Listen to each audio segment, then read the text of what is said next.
মাত্র 10 মিনিটে ময়দা আর ডিম দিয়ে তেলে ভাজা কেকের খুব সহজ একটি রেসিপি তৈরি করে দেখাবো। যারা বারবার কেক বানাতে গিয়ে আটা ময়দা নষ্ট করেছেন, একবার হলেও এই রেসিপিটি ট্রাই করে দেখবেন।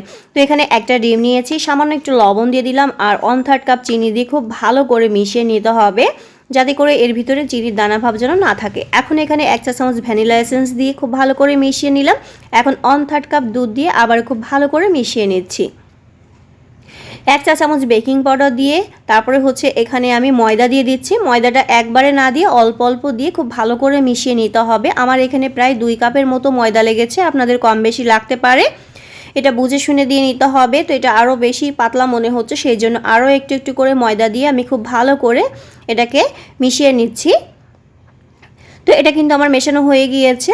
এখন আমি হাতে একটু তেল লাগিয়ে তারপরে সেই কেকের শেপ দিয়ে নেব। তো ঠিক এমন করে, তো আগে থেকেই চুলার পরে আমি ফ্রাই প্যান দিয়ে তেল দিয়ে গরম করে নিয়েছিলাম। তারপরে সেই কেকগুলো দিয়ে এক পাশ হয়ে গেলে তারপরে এটাকে উল্টিয়ে পাল্টিয়ে ভেজে নিতে হবে। আর চুলার আঁচটা মিডিয়ামে রেখেই ভেজে নিয়েছি, এতে করে খুব সুন্দর একটা কালার আসবে আর ভিতরেও কাঁচা থাকবে না।